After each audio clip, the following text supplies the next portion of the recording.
Saya ada satu teman dia mau balik daerah, dia juga guru pondok di suatu tempat juga, dan sekarang masih aktif.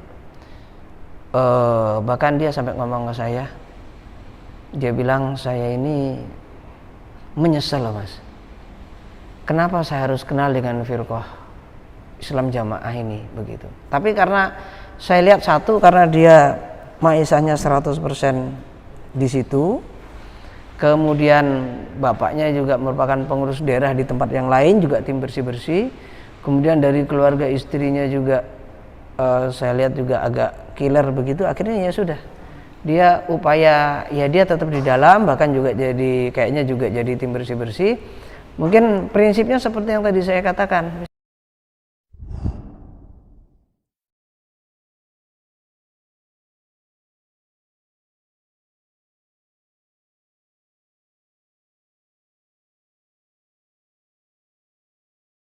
Saya sebenarnya mulai aktif di firqah takfir Islam Jamaah ini, bisa dibilang saya lahir itu dalam keadaan sudah bibit unggul. Saya lahir itu sebagai bibit unggul di Jakarta. Kemudian saya saat itu belum aktif ya masih ya biasalah ngikutin hawa-hawa anak tumbuh dan sebagainya. Tapi mulai aktif itu ketika saya pindah ke Jogja waktu itu. Saat saya sekolah di Jogja juga, di sana ikut generasi penerus sampai dengan saat itu STM, ya sudah, baru setelah itu saya mondok begitu.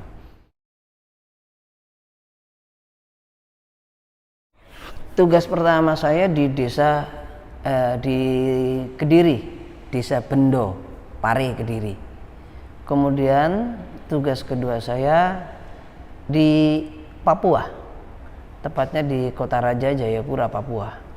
Setelah itu saya mondok hadis besar. Alhamdulillah ya khatam, walaupun juga bolong-bolong ya. Kalau tepatnya saat itu bukan ini ya, belum kutubus sitah, tapi masih kutubus khomsah begitu kan, yang Ibnu Majah saat itu diasramakannya di pusat. Kemudian setelah itu saya tugas sebagai guru pondok, ditugaskan sebagai guru pondok mini di Pondok Al Muflihun, Jakarta Pusat. Kemudian juga sempat setelah saya sembari wirausaha, saya minta di kelompok. Ya sudah juga saya sembari di kelompok, tapi juga sembari tetap ngajar pondok waktu itu. Di medio tahun 2000 berapa itu ya, ketika di Jakarta Pusat ya. Ketika di Jakarta Pusat itulah saya mulai ikut belajar bahasa Arab seperti di Libya, walaupun hanya di hari Sabtu dan Minggu. Kemudian juga ikut belajar bahasa Arab juga di Hufadhus Sunnah dan sebagainya. Itu mulai sedikit banyak saya mulai makin inilah, kok seperti ini dan sebagainya begitu. Setelah itu saya pindah ke Bekasi, tepatnya di Desa Candrabaga, Bekasi Barat. Saya terakhir itu sebagai penerobos desa.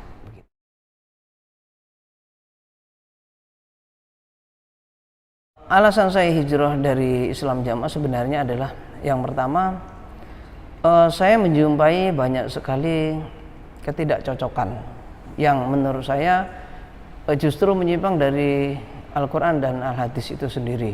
Ya, yang paling mencolok itu, yang jelas pertama takfiri, itu yang pertama.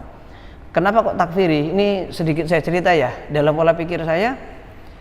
Yang dulu di zaman kekhalifahan, yang notabene keluar dari jamaahnya Ali saja tidak dikafirkan.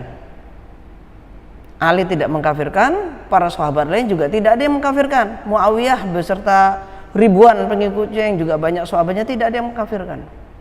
Padahal kita tahu saat itu bahwa Ali adalah the real imam, the real khalifah. Itu aja tidak ada yang mengkafirkan. Kenapa kok tidak ada tidak ada satupun sahabat yang mengkafirkan, karena masih menganggap Muawiyah CS ini rukun Islamnya masih tegak, ya kan? Walaupun terjadi peperangan, tetapi peperangannya bukan karena mengkafirkan. Bahkan mohon maaf, saya baca sedikit sirah, sedikit sejarah itu sampai Sayyidina Ali itu berkata, hum ikhwanana baghaw alaina faqatalnahum. Mereka itu adalah tetap saudara saya, dianggap saudara, tetapi kami perangi karena mereka durhaka, begitu. Maka kalau saya lihat lagi sejarah itu, perlakuan Ali dalam memerangi orang kafir dan orang-orang yang pasukan Muawiyah CS beserta yang lainnya yang keluar dari Ali lain. Mereka kalah oleh Ali CS, tidak dirampas hartanya, tidak begitu, karena tidak dihukumi kafir. Seperti itu. Dalam pola pikir saya, posisi Ali sebagai khalifah, the real khalifah itu aja tidak mengkafirkan. Oh ini loh ya, satu, bukan khalifah hanya ngaku-ngaku sebagai imam, kok dengan gampangnya menganggap kafir yang bukan golongannya. Ini sama sekali nggak masuk dalam nalar saya dan sebagainya. Oh ya, satu, ralat ya. Zaman Ali tetap ada yang mengkafirkan. Siapa dia? Dia adalah golongan Khawarij, ya kan?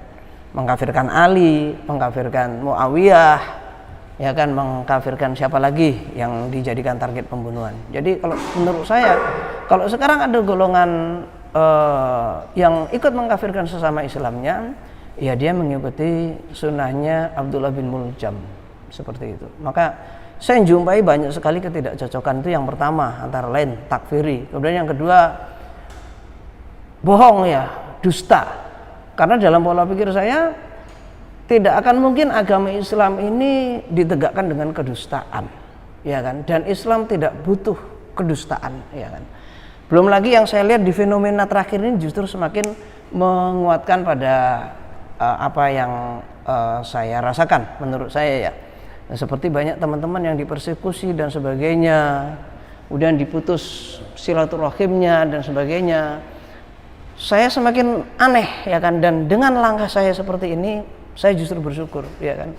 Yang dilakukan oleh saudara-saudara kita sebelumnya itu justru, kalau di ayat itu, ya kan, Allah menyinggung dengan lafaz wa yaqta'una ma amarallahu bihi ayyusolah, ya kan? Mereka yang mereka lakukan adalah justru memutus sesuatu yang Allah perintahkan untuk disambung. Disuruh nyambung family, hanya gara-gara dianggap beda pemahaman, padahal masih sama-sama muslim, disuruh diputus, ya kan? Disuruh cerai, padahal kita tahu dalam banyak hadis yang nyuruh cerai itu siapa? Itu pemahamannya setan dan sebagainya.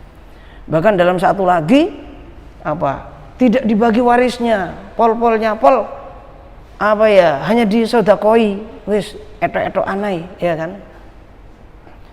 Ini satu poin yang buat saya amat ini, ya kan? Padahal kalau dibuka lagi dalam Kitabul Faraid yang ada di kitab yang tersebar saat itu, kan ada begini kan ya. Gimana itu? Man qata'a miratan warathahullah qata'allahu lahu miratan minal jannah.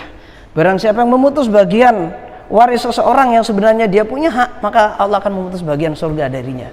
Ya kan, justru dengan doktrin yang ada, saya itu sebenarnya justru kasihan dengan saudara-saudara saya, dengan saudara-saudara saya, teman-teman saya, dulu saya juga pernah mondok di Purworejo, saya dekat dengan banyak pihak, ya kan, saya kasihan. Maksud saya, marilah kita membuka diri, karena satu, kita ini jauh dari Nabi, ya kan, kita jauh dari Nabi, dan kita juga jauh dari siapa? Dari asalnya agama Makkah Madinah. Kita membuka diri dengan orang-orang yang berilmu, yang memang benar-benar ilmu, yang benar-benar punya ilmu. Kita jangan menutup diri kita, ya kan? Mohon maaf, mungkin ada satu tokoh yang dianggap berilmu, tapi mohon maaf, satu bahasa Arab nggak bisa, hafal Quran tidak, tetapi dalam posisi dia kita posisikan sebagai orang yang bisa kita terima doktrinnya. Masya Allah, ini nggak masuk dalam pola pikir saya, ya kan? Masya Allah. Sebenarnya hal seperti ini sudah saya rasakan sejak mungkin di medio tahun 2000-an. Saat itu para masyayikh itu juga baru pulang. Saya pun juga sebenarnya ini saat itu sudah banyak menjumpai banyak kejanggalan dan banyak hal yang harus dipertanyakan. Buat saya seperti itu. Tetapi dalam pola pikir saya waktu itu saya anggap, tapi Mas Syahih ini lulusan Mekah, tapi kok masih seperti ini. Saya pola pikir saya begini, mungkin nggak bisa dibandingkan. Istilahnya yang ulama-ulama yang di Haramain itu mereka memfatwakan sesat firqah Islam Jamaah ini, saya pikir nggak bisa dibandingkan karena mereka nggak ngerti keadaan di Indonesia, lain dengan ustadz kita yang tahu keadaan di Indonesia, sama-sama belajar di Saudi tapi lebih tahu dengan keadaan internalnya, kan begitu dalam pola pikir saya waktu itu. Maka saya sabar waktu itu. Tapi begitu ada keadaan terjadi di kemarin ya, ketika negara api menyerang, itu, maka saya pikir ya sudah, tidak ada lagi yang harus saya pertahankan, karena menurut saya yang terbaik dan yang terbenar ya kan adalah apa yang Allah Rasul sampaikan. Itu, dan Allah juga menerangkan fas'alu ahla dzikri in kuntum la ta'lamuna bil bayyinati wa zubur. Ketika kamu pengen tahu ya sudah tanyalah, memang ahlinya, fas'alu ahla dzikri, bukan fas'alu ahla doktrin dan sebagainya. Itu yang ada dalam pola pikir saya. Kurang lebihnya seperti itu. Keraguan yang terbesar sebenarnya itu tadi, ya kan, perkara takfiri. Sudah saya ulas di tadi. Itu benar-benar keraguan yang terbesar. Karena dengan takfiri itu berarti sebenarnya itu sudah keluar dari konsep Islam itu sendiri. Maksudnya gimana? Satu, menggunakan dalil wa inna hadhil millah sataftariku ala thalathin wa sab'in, kan begitu. Sintani wa sab'una finnar wa khidatin fil jannah wa yal jamaah, kan menggunakan dalil itu. Yang 72 di neraka dan yang satu di surga. Kalau kita lihat dalil itu dalam analisa saya, Nabi mengatakan wa inna hadhil millah, dan sebenarnya ini agama, artinya Islam. Islam besok akan pecah menjadi 73. Dalilnya benar. Tapi pemahaman yang dulu saya anut nggak begitu.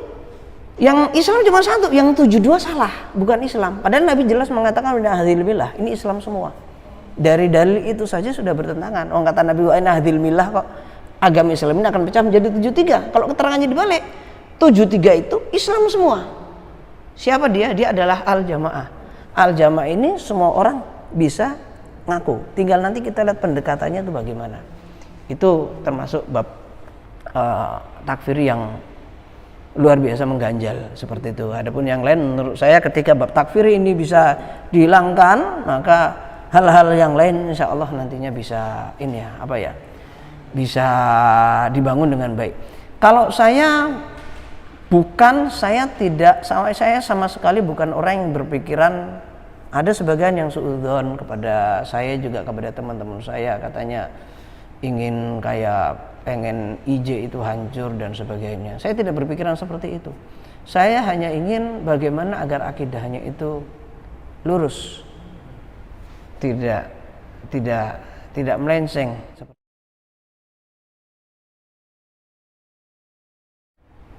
Sampai saat ini sebenarnya kalau teman-teman itu merasakan mendapatkan persekusi, kalau saya tidak. Satu, karena saya tidak hidup di komplek, itu yang pertama. Kemudian yang kedua, memang alhamdulillah sejak awal itu saya sudah usaha untuk bisa mandiri. Bahkan sejak di Jakarta Pusat pun saya juga sudah usaha untuk bisa mandiri. Jadi terhadap apa yang terjadi ya buat saya nyaris tidak ada persekusi dan sebagainya, begitu. Interaksi dengan teman ya, kalau di lingkungan lahir saya dengan teman-teman ya biasa, karena memang orang jamaah di lingkungan lahir saya itu memang modelnya dia tidak fanatik ya kan, bahkan banyak yang bangbung istilahnya begitu. Tapi kalau teman-teman saya kayak yang di Purworejo dan sebagainya, banyak yang kemudian memblokir saya, walaupun beberapa juga masih japri saya, masih kita komunikasi biasa begitu. Kalau saya menganggap mereka semua itu saudara saya. Mereka semua itu adalah saudara saya, saudara muslim saya. Bagaimanapun saya juga tetap harus berbuat baik. Apa yang terjadi saya harus maklum, karena mereka dalam posisi diharuskan seperti itu, ya kan. Dan mereka mungkin juga banyak dari mereka sebenarnya yang ingin melangkah, tapi karena mungkin belum ada kemandirian ekonomi, akhirnya ya sudah milih bertahan dengan satu prinsip, wis lah, yang penting aku gak takfiri, seperti itu. Mungkin mereka seperti itu. Kalau buat saya yang seperti itu, ya sudah, pokok upayanya satu bisa menghindar dari takfiri dulu. Adapun hal yang lain sembari minta pada Allah, ya pada saatnya harus upaya untuk bisa keluar dari subhat, keluar dari firqah takfiri itu, begitu. Saya ada satu teman dia mau balik daerah, dia juga guru pondok di suatu tempat juga, dan sekarang masih aktif. Bahkan dia sampai ngomong ke saya, dia bilang, saya ini menyesal loh mas, kenapa saya harus kenal dengan firqah Islam Jamaah ini, begitu. Tapi karena saya lihat satu, karena dia maisahnya 100% di situ, kemudian bapaknya juga merupakan pengurus daerah di tempat yang lain, juga tim bersih-bersih, kemudian dari keluarga istrinya juga saya lihat juga agak killer begitu. Akhirnya ya sudah, dia upaya, ya dia tetap di dalam, bahkan juga jadi kayaknya juga jadi tim bersih-bersih. Mungkin prinsipnya seperti yang tadi saya katakan, misalnya yang penting aku ratakfiri, seperti itu.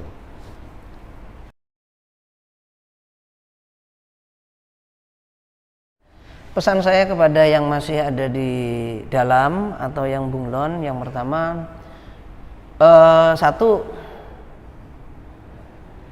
jangan khawatir pada Allah, ya kan. Intinya begitu kita melangkah, maka ya sudah, asalkan niat kita baik, nanti Allah yang meneruskan, seperti itu. Asalkan kita baik, bab maisha dan sebagainya, nanti Allah yang akan meneruskan. Tapi kalau kita tetap di dalam, walaupun istilahnya yang penting aku nggak takfiri lah. Ini kalau kita sudah tahu seperti itu, ya pada akhirnya ya tetap jadi dosa. Kenapa dosa? Yang pertama, itu termasuk perbuatan ta'awun alal itsmi, menolong pada perbuatan dosa. Kenapa? Karena kita tahu doktrinnya itu takfiri. Satu, takfiri. Kemudian kaitan dari takfiri itu juga secara langsung diakui atau tidak memutus anak, ya kan. Kemudian di situ juga nggak bagi waris terhadap saudara muslimnya, ya kepada saudara muslim lain yang bukan golongannya. Itu kan sudah, kalau kita tetap di situ, itu tetap berdosa, ya kan. Satu, masuk kategori ta'awun alal itsmi, tolong menolong atas perbuatan dosa. Dan yang kedua, di hadis Kanzul Umal juga ada dalilnya berbunyi, mam masa ma'adz-dzalim faqad ajrama. Barang siapa yang bergaul pada orang-orang yang tetap bergaul dengan orang-orang yang berbuat dosa, orang-orang yang menganiaya, faqad ajrama, maka itu juga perbuatan dosa. Yaqulullah inna minal mujrimina muntakimun, dan Allah berkata, aku akan menyiksa orang-orang yang tetap berbuat dosa. Maka menurut saya bolehlah di satu sisi, ya karena memang belum mampu, bunglon, ya kan, atau yang penting aku ratakfiri. Dalam satu sisi boleh seperti itu, tapi dalam sisi yang lain, kalau tetap dan seperti itu dan tidak ada tekad untuk mencari jalan keluar, ya kenean dalil, ya kan. Apalagi mohon maaf, rekan-rekan mubalek tahu tapi tetap seperti itu, pada akhirnya akan kenean dalil, ya bi ahaduhum dinahu bi aradim minad dunya. Dia menukarkan agamanya dengan harta dari dunia. Mohon maaf, hanya gara-gara ukhra dan sebagainya, akhirnya rela selalu menerjang urusan agama. Yang terbaik adalah satu, banyak doa, tawakal Allah, usaha, nanti Allah yang meneruskan. Karena kan dalilnya begitu. Kalau dalil Jawanya itu, pak ketepak ono banyu ono iwak, ya kan. Lambe ono sing nyuwek, mongko musti ono sing ngingseni. Mulut ada yang merobek. Perut kita kan dempet gini ya. Mulut juga begini tadinya, ada yang merobek. Siapa? Allah. maka dia juga yang akan memberi rizki, ya kan, nahnu narzuqukum wa iyyahum. Jadi menurut saya ya sudahlah, bismillah, ya kan. Mungkin awalnya yang penting saya tidak takfiri, tapi pada satu sisi harus bisa meninggalkan firqah takfiri tersebut, ya kan, seperti itu. Mungkin itu nanti akan ada lagi syubhat baiat, syubhat keimaman dan sebagainya. Tapi kalau kita berusaha mencari, memahami dengan pemahaman yang benar, kita akan mendapat jawabannya.